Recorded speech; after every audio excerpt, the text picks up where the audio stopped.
Kalau merujuk kepada penamaan jalan, mungkin hanya ada 2 jenderal yang namanya diabadikan sebagai nama jalan utama dan hampir ada di seluruh kota di Indonesia, sekaligus menggambarkan besarnya pengaruh mereka di masa lalu. Yang pertama, Jenderal Sudirman, dan yang kedua, Jenderal Gatot Subroto. Jenderal Sudirman hampir semua orang tahu. Selain menjadi Panglima Besar TNI yang pertama, Sudirman juga didaulat sebagai Bapak Tentara Nasional dengan penghormatan sebagai Jenderal Besar.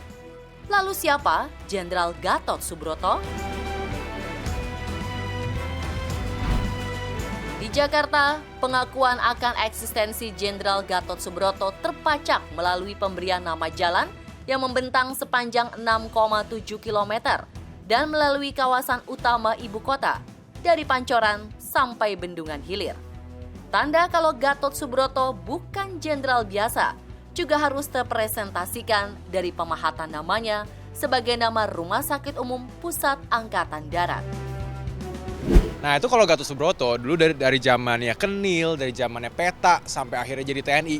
Beliau itu adalah sosok yang benar-benar ikut perjuangan Indonesia dari masa ke masa. Sampai akhirnya perjuangan beliau itu mengantarkan beliau menjadi seorang jenderal gitu. Dan akhirnya itu menunjukkan apa ya, kalau Gatot Subroto mungkin banyak orang yang tahu nama jalan gitu kan. Tapi itu menurut gue tuh itu menjadi satu simbolis kalau emang perjuangannya itu emang benar-benar sepanjang jalan itu gitu loh. Sepanjang jalan kemerdekaan Indonesia, seorang Gatot Subroto itu benar-benar hadir untuk memberikan effort dan hatinya dia untuk berjuang merebut kemerdekaan Indonesia gitu. Gatot Subroto lahir di Kabupaten Banyumas, Jawa Tengah, 10 Oktober 1907. Sejumlah buku sejarah menceritakan kalau Gatot kecil sudah terkenal akan keberaniannya. Ia juga berprinsip tegas, tak suka melihat ketidaksewenangan, dan akan langsung membantu teman yang teraniaya. Kisah keberaniannya itu terekam saat bersekolah di Europeische Laagskool atau ELS Banyumas, sebuah sekolah dasar elit khusus Belanda. Gatot beruntung bisa masuk di sekolah itu. Ketika duduk di kelas 4, ia berkelahi dengan seorang anak Belanda karena ucapan dan tindakan rasis yang acap diterima. Tak ada pilihan lain. Ia dikeluarkan karena berani menantang anak Belanda yang derajatnya dipandang lebih tinggi. Keluar dari ELS, Gatot kemudian masuk ke Hollands Inlandse School atau HIS di Cilacap. Yang pada waktu itu sebenarnya masih agak jarang ya penduduk pribumi bisa bersekolah di sekolah Belanda. Sekolahnya Hollands Inlandse School ya di situ. Nah, di situ sudah terlihat bahwa Bapak Gatot Subroto ini memang seorang yang pemberani dan tegas. Bahkan pada saat beliau bersekolah, beliau sempat berkelahi dengan anak Belanda ya. Di situ akhirnya sempat sampai dikeluarkan. Seperti itu. Nah, setelah beliau selesai menyelesaikan pendidikan di Hollands Inlandse School, beliau tidak melanjutkan, tapi kemudian beliau bekerja. Tamat dari HIS, anak seorang wedana ini memilih bekerja sebagai pegawai. Namun ia tak kerasan. Cita-cita dan panggilan jiwa membuatnya berlabuh ke sekolah militer di Magelang pada tahun 1923, yang waktu itu bernama Het Koninklijke Nederlands Indische Leger atau KNIL. Beliau bergabung dengan tentara pembentukan pemerintahan Hindia Belanda, KNIL, Koninklijke Nederlands Indische Leger. Ya. Beliau di situ mulai memasuki dunia kemiliteran.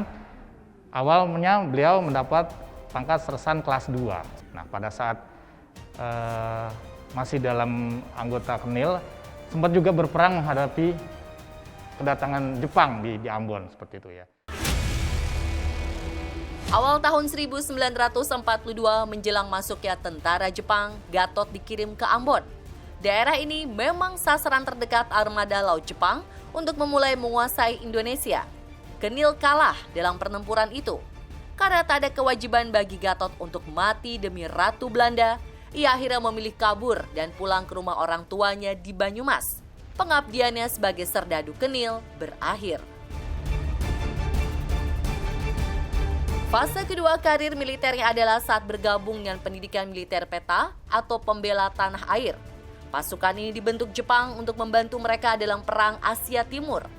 Keberanian dan kejeniusan Gatot kembali terlihat dalam waktu singkat, ia diangkat menjadi komandan peleton hingga batalion. Di Ambon, namun memang kita ketahui bahwa Belanda akhirnya berhasil dikalahkan oleh Jepang. Ya.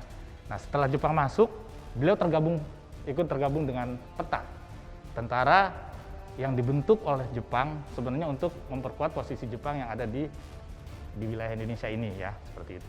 Setelah Indonesia merdeka, beliau bergabung dengan TKR, Tentara Keamanan Rakyat, yang nantinya cikal bakal menjadi TNI, seperti itu, ya.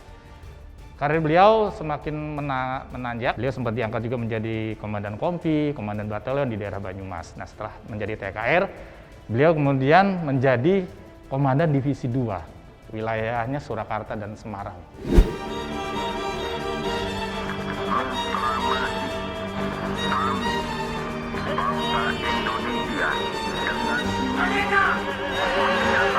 Setelah proklamasi kemerdekaan tanggal 17 Agustus 1945, Gatot Subroto menulis tinta emas dalam perjalanan karir militer.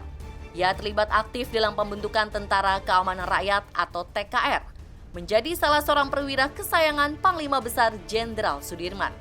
Sosok yang menjadi bintang ketika terjadi pertempuran di Ambarawa yang terkenal dengan Palagan Ambarawa.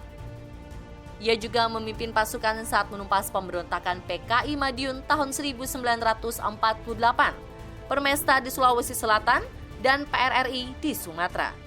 Kurun 1945 hingga 1950, Gatot dipercaya mengemban beberapa jabatan penting, dari Panglima Korps Polisi Militer, Panglima Divisi 2, hingga Gubernur Militer dari daerah Surakarta.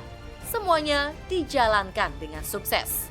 Keberhasilannya kemudian membuat Presiden Soekarno menunjuk sebagai Panglima Tentara dan Teritorium 4 Diponegoro.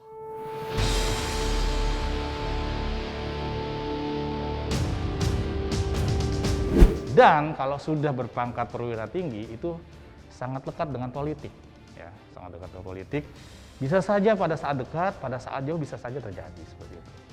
Memang sebelumnya Pak Gatot Subroto ini pernah bahkan berlawanan lah, katakanlah ya, dengan adanya peristiwa 17 Oktober tahun 1952, di mana pada waktu itu terjadi perselisihan antara militer dan sipil. Ya. Militer khususnya dalam hal ini ada Kasat, Kepala Staf Angkatan Darat, ya, pada waktu itu adalah Jenderal Hana Sution, merasa bahwa sipil terlalu ikut campur terlalu jauh ke dalam dunia militer. Ya. Nah, akhirnya termasuk di situ ada Bapak Hana Sution, ada TB Simatupang, membuat semacam protes, ya, di depan Istana Negara, didukung oleh rakyat, seperti itu. Di antara itu pun ada Bapak Gatot Subroto, ya, ada Bapak Gatot Subroto, yang kemudian juga pada waktu itu kalau tidak salah menjadi Kepala Tentara dan Teritorium 7 Wirabuana, yang kemudian juga akhirnya dengan adanya peristiwa itu, ya ada konflik lah dengan Presiden Soekarno, akhirnya beliau mengundurkan diri. Tahun 1956, Gatot Subroto mencapai puncak karir ketika diangkat menjadi Wakil Kepala Staf Angkatan Darat. Di kalangan prajurit, Jenderal Gatot adalah seorang komandan yang sangat dicintai. Ia memiliki perhatian besar dan dekat dengan bawahan, sampai kepada hal kecil seperti celana dalam sampai kebersihan barak. Fokusnya yang lain adalah pembinaan perwira muda. Menurutnya, pembinaan perwira dapat berjalan maksimal jika Akademi Militer setiap angkatan menyatu, yakni Angkatan Darat, Laut, dan Udara. Gagasannya inilah yang kemudian menginisiasi lahirnya Akademi Angkatan Bersenjata Republik Indonesia atau AKABRI pada tahun 1965. Legasi yang kemudian hari melahirkan sederet perwira hebat pemimpin bangsa. Boleh dibilang, beliaulah bapaknya para jenderal di tanah air. Ya, kalau di dunia kemiliteran bisa jadi seperti itu, ya. Artinya saling dukung-mendukung seperti itu bisa biasa terjadi. Ya, mungkin ada perwira-perwira lain atau anggota tentara yang lain yang kemudian atas pengaruh atau mungkin kebaikan-kebaikan dari Pak Gatot Subroto menyebabkan karir-karir dari perwira-perwira yang lain itu meningkat gitu ya. Salah satu fragmen sejarah menulis kalau cemerlangnya karir militer Soeharto dan berujung menjadi Presiden RI kedua tak lepas dari jasa dan budi baik Jenderal Gatsu, akronim nama beliau. Hubungan keduanya terentang semenjak tahun 1945. Pertempuran Ambarawa bulan Oktober 1945 mendekatkan mereka. Saat itu, Soeharto yang masih berpangkat mayor diperintahkan untuk menemui atasannya yang tak lain adalah Gatot Subroto. Singkat kisah, Gatot memerintahkan Soeharto untuk menjaga puncak sebuah bukit di Ambarawa pada malam hari. Bukit ini dipandang sangat strategis bagi para pejuang karena bisa memantau pergerakan musuh. Usai memberikan perintah, Gatot menyerahkan sepenuhnya keamanan di atas bukit kepada Soeharto. Tak berselang lama, Gatot justru gemetar melihat bukit itu dibombardir secara bertubi-tubi oleh pasukan Belanda. Suara ledakan yang sangat membahana membuat Gatot berpikir Soeharto dan anak buahnya telah tewas dalam serangan itu.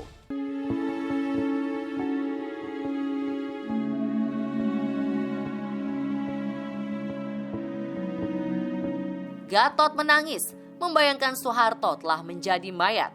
Setibanya di puncak bukit, ia terkejut saat menyaksikan tak ada satupun mayat. Lebih terkejut lagi melihat Soeharto dan pasukannya berjalan di sisi bukit yang lain tanpa terluka sedikitpun. Gatot memeluk Soeharto, anak buah yang sangat disayanginya.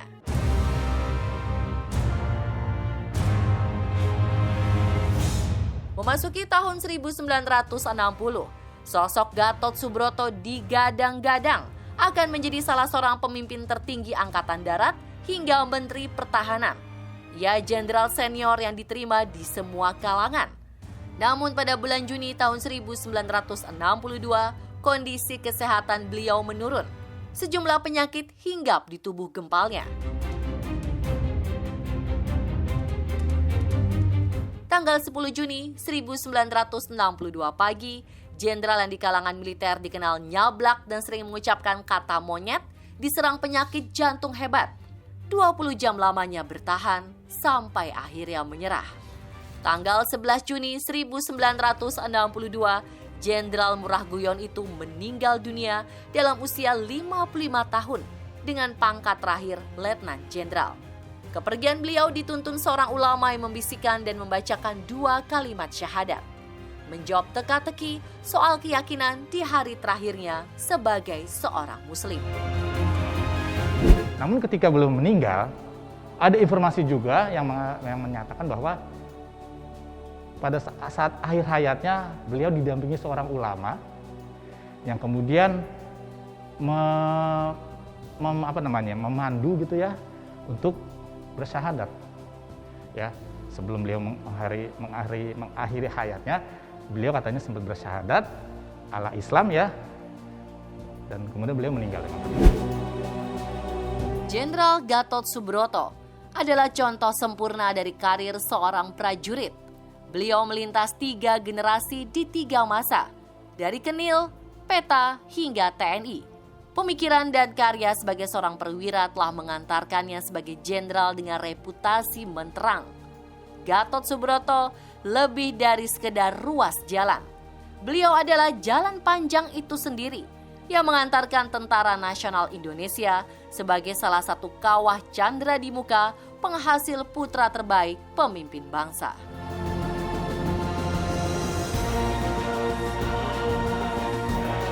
Kalau misalkan sekarang mungkin milenials lebih tahu tentang nama beliau itu lebih ke nama jalan, pahlawan nasional, kemudian juga RSPAD Gatot Subroto gitu kan. Tapi yang jelas nama Legend Gatot Subroto itu adalah sosok pejuang militer 3 zaman lah, dari zaman Belanda, zaman Jepang, sampai kemerdekaan Indonesia. Jadi makanya namanya itu layak tuh dijadikan nama jalan-jalan protokol. Bener, karena kenapa? Soalnya kalau misalnya kita tidak membuat momen kayak begitu, kayak sekarang kan banyak nih nama-nama tokoh-tokoh besar di Indonesia dijadiin sebagai nama gedung, sebagai nama jalan, ya kan? Jadi fungsinya supaya kita itu ingat, generasi-generasi baru ingat siapa pahlawan kita. Jadi tahu kenapa sih namanya ini, kayak gitu. Jadi kayak lebih pintar mencari lagi, Po.